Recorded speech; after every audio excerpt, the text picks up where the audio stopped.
Welcome to week 14. This semester is almost over, and fittingly, we are going to talk about the grant award closeout process this week. Readings for this week include Chapter 9 of our course text and the supplement readings posted in Moodle. And assignments include a discussion forum, quiz, and assignment number 14, where you will draft a final closeout narrative report. So what happens when the grant-funded project is completed, or when you get to the end of the project period? In most cases, there is a final process to complete that will signal to the grantor that the project has been completed. When both parties have completed the final steps, the grant agreement is finalized and the project is considered closed. As is the case with grants, the closeout process can range from a simple final report to an intensive collection of reports, a financial review, and additional final deliverables. This is true for both private and publicly funded grant awards. Where do you start with this process? First off, review the grant agreement. The grant agreement should have multiple pieces of information that are relevant to the final closeout of the project. The agreement will usually have the full project period range, and it's important to know the termination date of your project for a couple different reasons. It's important to know the termination date of the project in case it is necessary to request a project extension. If the project tasks are not yet complete, the project may need more time to finalize all tasks. A time extension is often granted by grantors, but every project is different. As noted in prior lectures, a no-cost extension should be requested before the end of the grant period, and not just the day before. Some grant funders will have a cutoff time to request extensions, like at least 30 or 60 days before the end of the project period. It's the responsibility of the project director to understand these guidelines. An extension of the project period is not always granted either. There are instances where a grantor will deny this request based on different factors. A second reason to know the final termination date of the grant agreement is to ensure all grant funds have been spent down. Months before the grant period will end, program directors and grant managers should review the status of the grant budget. You should be reviewing the grant budget and expenditures throughout the project period, but make sure to conduct a full review months before the project period end date. A budget review will help to answer outstanding questions such as, does the project need to submit any final invoices for reimbursement? Does the project have to make any final payments to subrecipients or consultants? And are there final project materials to purchase?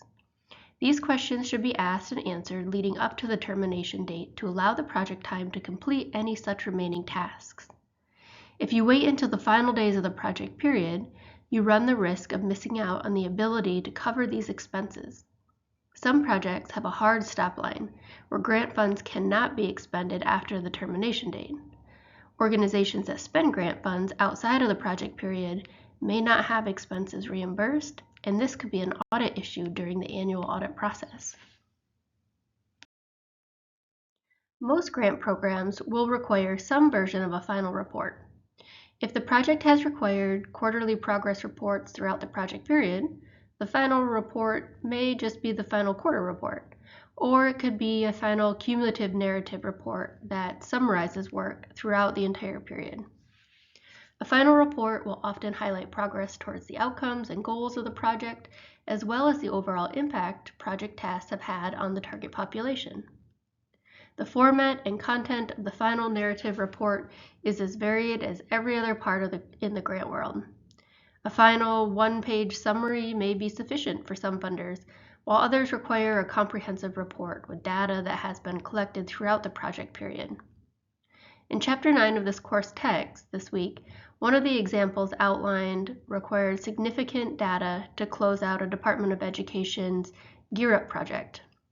In this instance, the grantor, the Department of Education, provides grantees with the outcome information that they expect grantees to collect throughout the project. The final outcome data is intended to show if the project was successful in meeting the outcome goals. To find information specific to the final reports required for a project, review the grant agreement for this guidance, or reach out to the program officer to clarify. There may be other required closeout reports and final deliverables required at the time of closeout as well. Additional deliverables could include a final program or evaluation description, program publications, final activities and events. A final evaluation will summarize the evaluation activities to identify successes, challenges, and lessons learned that could inform future projects. Additional closeout reports could also include a final invention statement. This is a report that summarizes all inventions that were conceived within the project period associated with the project. This type of report is most often required of federally funded grant projects. Or an equipment inventory report. This type of report summarizes all major equipment that was acquired as part of the grant project. This type of report is also most typical with federal grant projects, and equipment required in this report would be equipment that costs $5,000 or more. Closeout reports will also include a final financial report. The final financial report will outline how grant funds were spent, sometimes including detailed information about expenditures, allocations, and any unspent funds. If the project has unspent grant funds at the end of the grant period and a no-cost extension was not granted to provide the project additional time, the program director should determine whether the grantee will need to return the remaining funds to the grantor or if funds can be reallocated to related project activities.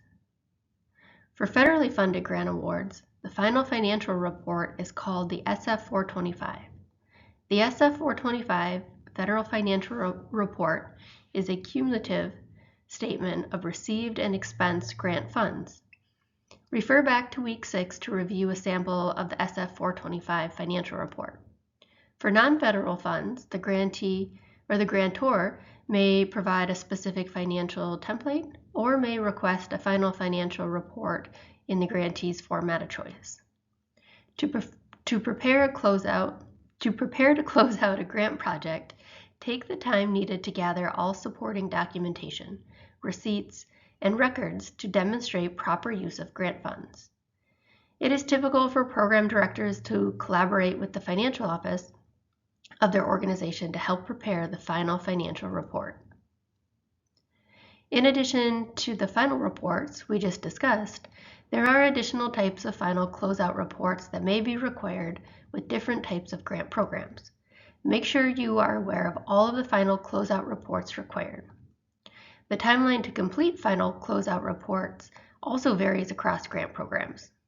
Some programs will expect final reports to be submitted by the termination date of the grant agreement, while other grantors will provide a short amount of time for grantees to complete final reports after the close of the grant period. This is typically 30, 60, or 90 days. Program directors and grant managers should ensure that all required reports, documents, and materials are submitted to the grantor by the specific deadline. Final closeout reports are most often submitted to the grantor via email or online grant management system. If reports are submitted via an online portal, the grantor program officer will likely receive notice of report submission, but it is sometimes helpful to notify the grantor of the completion and submission of all required closeout materials.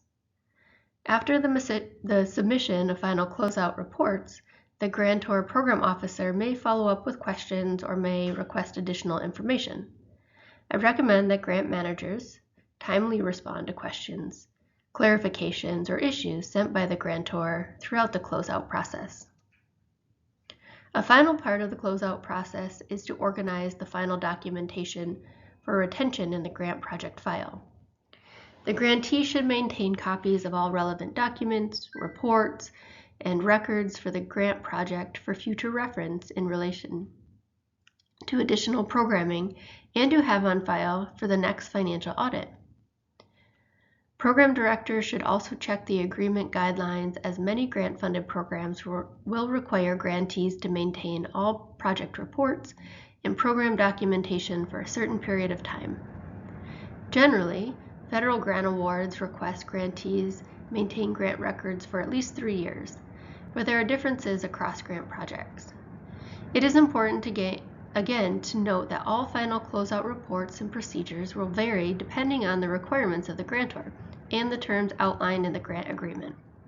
Program directors and grant managers should review these guidelines well ahead of the final termination date to understand all final requirements and communicate with the grantor to ensure that all closeout procedures are completed accurately and on time.